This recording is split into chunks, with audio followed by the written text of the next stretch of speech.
Cambrai was truly autonomous, but the salons are not. They are only the less autonomous for their shrill claims to autonomy. At the level of internal mediation, the collectivity, like the individual, ceases to be an absolute reference point.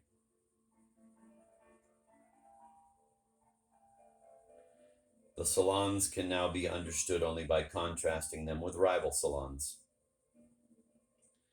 by fitting them into the totality of which each of them is no more than an element. On the level of the external mediation, there are only closed little worlds. The bonds are so loose that there is not as yet any real novelistic world any more than there is a concert of Europe before the 17th century. That concert is a result of rivalry on the national scale. Nations are obsessed with each other. Every day their relationships become closer, but they often assume a negative aspect.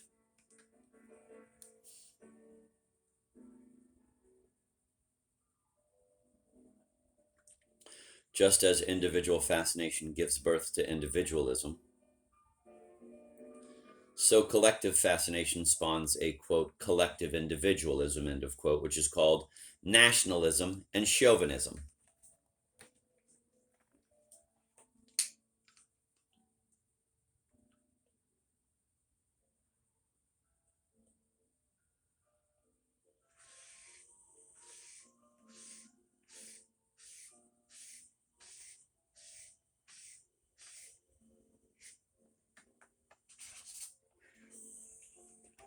Individualist and collectivist myths are brothers, for they always mask the opposition of the same to the same.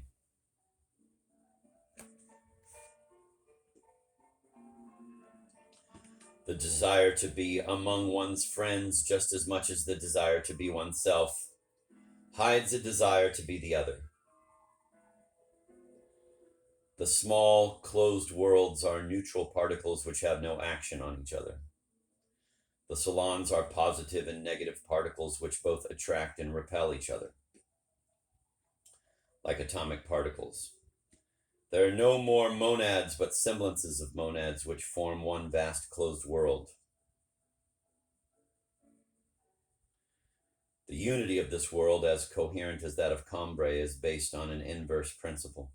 At Cambrai, love still has the upper hand, but hatred generates the world of the salons. In the hell of cities of the plain, the triumph of hate is absolute. Slaves gravitate around their masters, and the masters themselves are slaves. Individuals and collectivities are at once inseparable and completely isolated. Satellites gravitate around planets, and planets around stars. This image of the world of the novel as a cosmic system recurs frequently in Proust and brings with it the image of the novelist astronomer who measures the orbits and derives the laws that govern them. The world of the novel obtains its cohesion from these laws of internal mediation. Only knowledge of these laws makes it possible to answer the question of Vyacheslav Ivanov in his work on Dostoevsky. How, the Russian critic asks, can separation become a principle of union? How can hatred keep the very ones who hate bound together?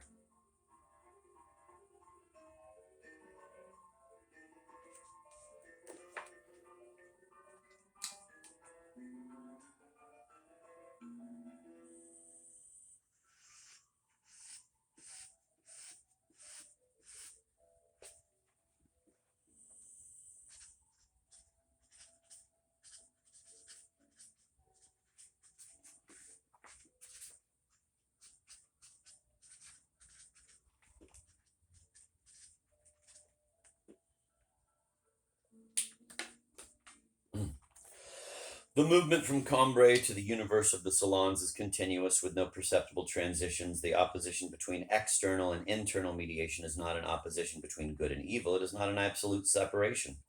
A closer examination of Cambrai will reveal, in a nascent state, all the features of the worldly salons. The great aunts ridicule at Swann's expense as an early and faint sketch of the thunderbolts Madame Verdurin and Madame de Grammont's will unleash.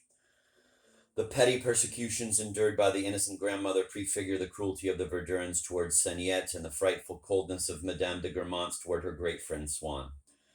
Marcel's mother refuses, in true bourgeois fashion, to receive Madame Swann. Even the narrator profanes the sacred in the person of Francois, whom he tries to demystify. He continually tries to destroy her naive faith in Aunt Leonie. Aunt Leonie herself abuses her supernatural prestige. She foments sterile rivalries between Francois and Eulalie. She turns into a cruel tyrant.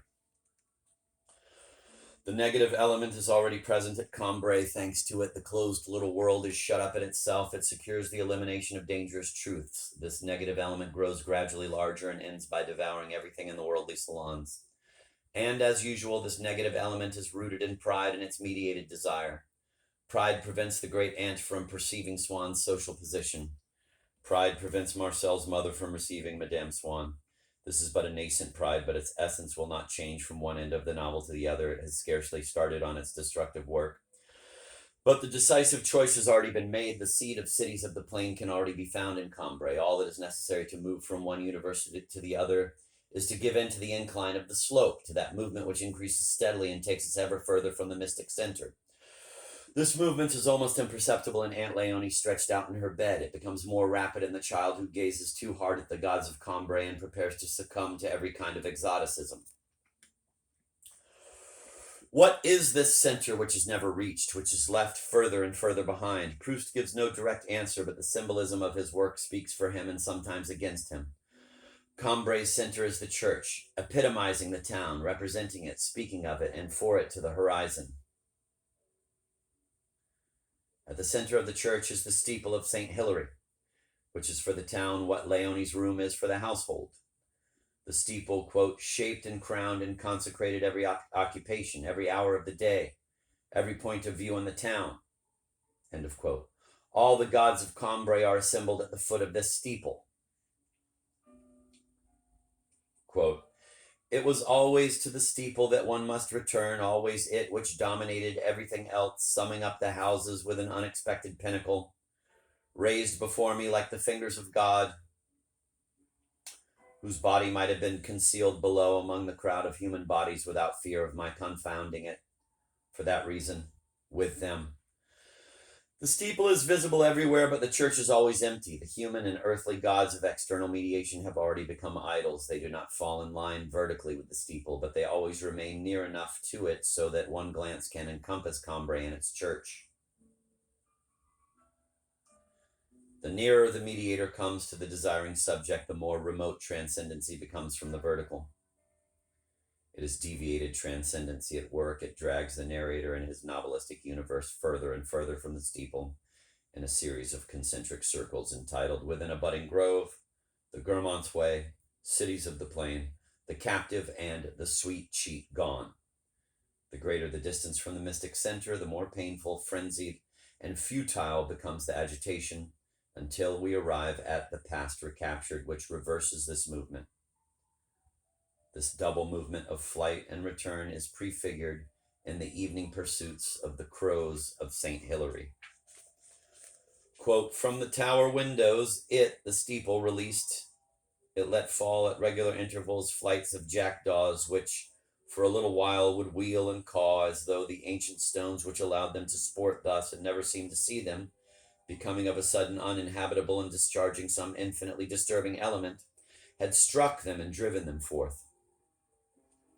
Then, after patterning everywhere the violet velvet of the evening air abruptly soothed, they would return and be absorbed in the tower, deadly no longer, but benignant, end of quote.